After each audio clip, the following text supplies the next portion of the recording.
Penyesalan menjadi satu emosi yang bisa begitu membebani kondisi psikis seseorang. Penyesalan ini bisa muncul berupa rasa bersalah, atau bisa juga berupa perasaan bodoh karena merasa tidak melakukan yang seharusnya dilakukan. Yang jelas, penyesalan ini bisa kemudian mewujud menjadi persoalan yang lebih kompleks yang membuat seseorang sedemikian tersita energi psikisnya dan membuatnya tidak bisa menjalankan aktivitasnya dengan baik. Bagaimana menyikapi penyesalan ini? Tentunya kita mulai dengan memahaminya. Seperti apa lebih jelasnya? Simak uraiannya di Life Restoration serial video kali ini.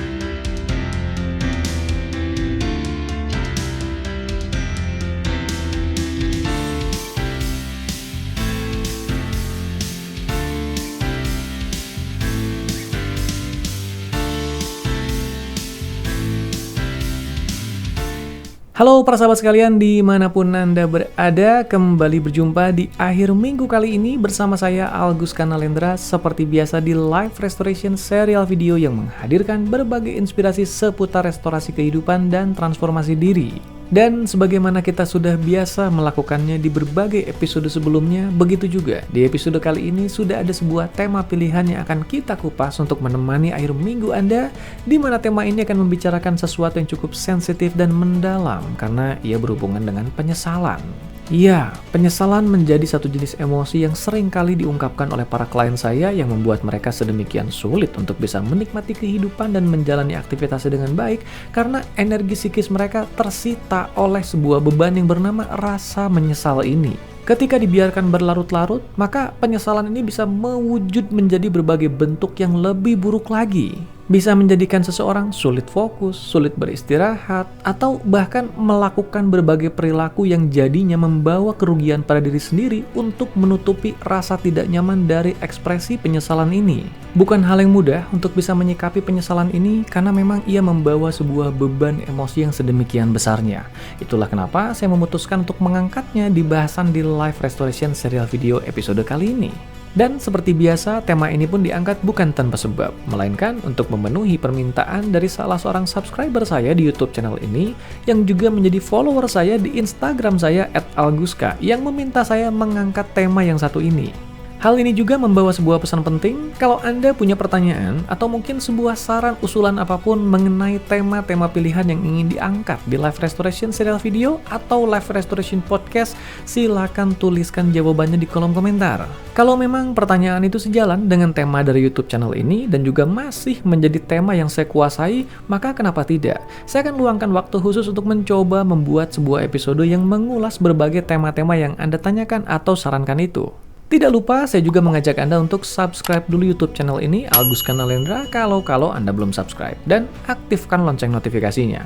Hal ini akan membantu Anda untuk mendapatkan informasi setiap kali nanti saya mengunggah berbagai konten inspiratif terbaru di YouTube channel ini, termasuk ketika saya mengadakan live streaming YouTube channel ini setiap Senin malam pukul 8 di program The Night Show Streaming and Podcast. Sekarang mari lanjutkan bahasan kita ke poin utama yang menjadi tema dari episode kali ini, yaitu bagaimana menyikapi penyesalan. Jika ditanya, apa pesan utama saya yang berhubungan dengan bagaimana menyikapi penyesalan ini? Maka jawaban saya singkat, berdamailah dengannya, atau berdamailah dengan penyesalan. Kenapa demikian? Karena emosi yang satu ini bisa sedemikian menyita energi psikis kita dan membebani tubuh kita, sehingga ia bisa mengakibatkan berbagai persoalan lain yang begitu buruknya. Dari segi perilaku, penyesalan ini juga bisa memunculkan berbagai gejala lain yang tidak kalah rumitnya. Dari mulai kesulitan fokus, kesulitan beristirahat, kesulitan menjalankan aktivitas, dan bahkan termasuk ke perilaku yang menyakiti diri sendiri. Dari segi kualitas hidup, penyesalan ini juga yang seringkali menjadi sabotase tidak kasat mata yang membuat seseorang sulit untuk melangkah maju, sulit untuk menata masa kini dan menuju masa depannya karena energi dari penyesalan ini sedemikian membebaninya. Bahkan bisa jadi energi dari penyesalan ini mewujud menjadi sebuah perilaku tidak terlihat yang menghukum diri sendiri. menjadikan seseorang sulit untuk mewujudkan berbagai pencapaian yang sebetulnya layak diwujudkannya karena ada rasa bersalah atas penyesalan ini yang membuatnya kemudian mengerem berbagai potensinya. Segala kondisi yang dianggapnya buruk ini menjadi sebuah hukuman yang dirasanya pantas untuk menebus penyesalannya ini. Itulah kenapa penting sekali bagi kita untuk bisa menyikapi penyesalan ini, untuk bisa berdamai dengannya. Tapi lagi-lagi, hal yang satu ini merupakan beban yang tidak mudah untuk dilepaskan begitu saja. Bahkan dalam berbagai proses terapi dan konseling yang saya fasilitasi pada para klien saya pun ada kalanya proses pelepasan atau berdamai dengan penyesalan ini mensyaratkan waktu tersendiri. Tapi sekali hal ini terselesaikan dengan baik, maka hasil akhirnya sangat sepadan dengan pengorbanan yang kita lakukan untuk menjalani prosesnya.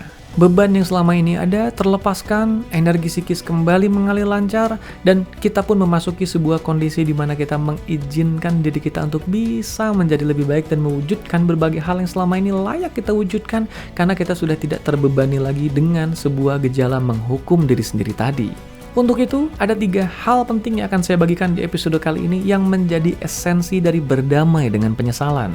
Jadi, apa saja 3 hal penting yang berhubungan dengan berdamai dengan penyesalan ini?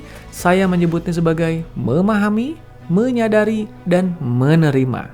Mari kita mulai dari yang pertama, yaitu memahami. Artinya apa? Diri kita di masa lalu pernah punya ketidaktahuan, pernah punya keterbatasan, pernah punya kebingungan yang membuat kita mungkin jadinya melakukan hal yang tidak sepantasnya dilakukan. Tapi saat itu, memang hanya hal itulah yang terfikir, hanya hal itulah yang bisa dilakukan dengan apa yang diketahui saat itu. Dengan kata lain, ada banyak ketidaktahuan di dalamnya. Seiring waktu berlalu, kita kemudian menyadari bahwa hal itu tidak seharusnya kita lakukan, bahwa kita seharusnya melakukan hal lain sebagai gantinya. Dengan kata lain, kita berada di kondisi yang kali ini lebih tahu tentang hal yang seharusnya dilakukan. Tapi di titik sebelumnya, ketika kita melakukan hal yang kita anggap sebagai kesalahan itu, hal itu tidak kita ketahui, atau kita punya keterbatasan tertentu yang membuat kita tidak bisa melakukannya. Maka, lihat yang terjadi. Kita sedang memandang ketidaktahuan kita di masa lalu atau keterbatasan kita di masa lalu dengan pengetahuan kita di masa kini. Dan ada harapan di dalam peristiwa ini yang tidak terpenuhi, maka muncullah penyesalan. Cukup jelas kiranya esensi yang saya bagikan dari pemahaman tentang penyesalan ini? Lain orang bisa lain cara memaknai penyesalan ini. Itu hanya cara yang saya gunakan untuk menjelaskan esensi dari penyesalan. Bisa jadi Anda bertemu orang lain yang punya pemahaman yang berbeda, tidak apa-apa. Kita tidak membicarakan benar dan salah, di sini kita sedang membicarakan sudut pandang. Paling tidak, itulah sudut pandang saya dalam memaknai dan memahami sebuah penyesalan. Selesai dengan langkah pertama, yaitu memahami, barulah kita masuk ke langkah kedua, yaitu menyadari. Menyadari ini akan mengajak kita untuk masuk ke esensi yang lebih dalam untuk betul-betul mengetahui apa yang sebetulnya melukai kita dan membuat kita merasa menyesal karenanya. Belajar dari apa yang sudah saya uraikan di langkah pertama tentang memahami tadi, bukankah bisa kita sadari bahwa ada 2 hal yang menjadikan penyesalan muncul? Pertama, yaitu karena kita memandang masa lalu dengan pengetahuan masa kini, dan yang kedua, karena adanya harapan yang tidak terpenuhi. Tapi menyadari apa tepatnya yang lebih bisa membawa kita pada sikap berdamai dengan penyesalan ini? Pertama, menyadari bahwa sebetulnya yang melukai kita bukan peristiwa itu, melainkan harapan kita yang tidak terpenuhi dari terjadinya peristiwa itu. Harapan ini sederhananya adalah tuntutan yang kita bebankan pada diri kita sendiri atas hal yang kita anggap benar yang seharusnya kita lakukan, tapi tidak kita lakukan karena adanya ketidaktahuan dan keterbatasan tadi. Hal kedua yang perlu kita sadari adalah apa yang dulu kita tidak ketahui, apa yang dulu membatasi kita, sehingga kita tidak bisa melakukan hal yang seharusnya kita lakukan. Menyadari ini hendaknya membawa kita pada sebuah kesimpulan, kalau dulu saya mengetahui hal ini, maka situasinya akan berbeda. Bukankah demikian? Dari tahapan itu juga, maka kita berlanjut ke tahapan terakhir yang akan menjadi penentu dari berdamai dengan penyesalan ini, yaitu menerima. Menerima apa tepatnya? Menerima kenyataan bahwa diri kita yang dulu penuh ketidaktahuan, penuh keterbatasan yang menjadikan kita tidak terfikir tentang hal yang seharusnya kita lakukan. Berikutnya, juga menerima sebuah sisi lain dari kejadian itu, bahwa terlepas dari kita yang dulu penuh ketidaktahuan, penuh keterbatasan, kita perlu menerima bahwa saat itu, itulah yang terbaik yang kita ketahui. Itulah satu-satunya hal yang terfikir yang mampu kita lakukan.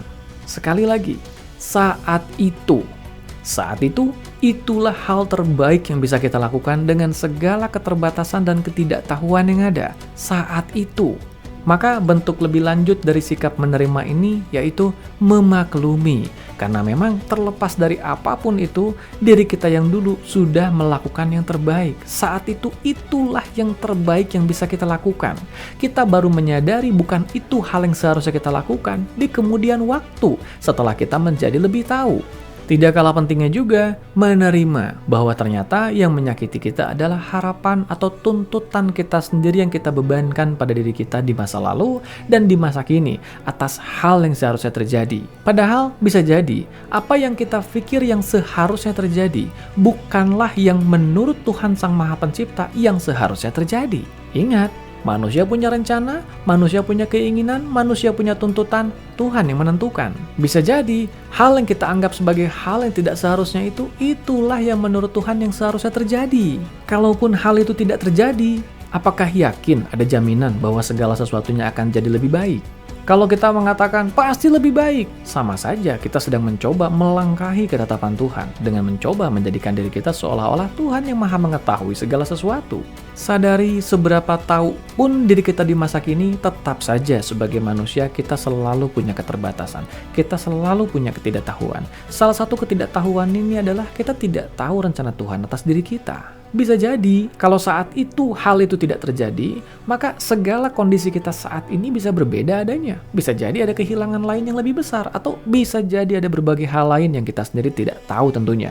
Menerima ketidaktahuan ini menjadi salah satu kunci untuk bisa berdamai dengan penyesalan ini. Apa-apa yang kita anggap baik untuk kita, belum tentu itu yang Tuhan anggap terbaik untuk kita. Begitu juga apa-apa yang kita anggap buruk untuk kita, bisa jadi Tuhan punya rencana yang lebih baik untuk kita. Jujur, meskipun hal ini nampak mudah untuk dikatakan, prosesnya tidak semudah ini. Ada kalanya ada berbagai tumpukan beban emosi yang harus dilepaskan terlebih dahulu dengan proses terapi tersendiri nantinya. Tapi paling tidak, 3 tahapan tadi mewakili esensi yang seringkali saya katakan pada para klien saya tentang berdamai dengan penyesalan. Dan demikianlah perjumpaan kita di Live Restoration serial video episode kali ini. Senang sekali bisa kembali membersamai Anda di akhir minggu ini. Semoga Anda mendapatkan manfaat dari apa yang dibagikan di episode kali ini. Jika Anda merasa mendapatkan manfaat dari apa yang dibagikan di episode kali ini, silakan like video ini sehingga Anda bisa menemukannya dengan lebih mudah nanti di daftar video yang Anda sukai, termasuk juga membantu YouTube untuk menyebarkan video ini pada lebih banyak orang di luar sana yang bisa mendapatkan manfaat yang sama dengan yang Anda rasakan. Subscribe YouTube channel ini Algus Kanalendra kalau Anda belum subscribe dan aktifkan lonceng notifikasi. Kita jumpa kembali di episode berikutnya minggu depan, dan kalau Anda senggang, mari kita berjumpa di live streaming yang diadakan di YouTube channel ini setiap hari Senin malam di program The Night Show Streaming and Podcast. Sampai jumpa, salam sehat, berkah berlimpah, damai dan berbahagia selalu.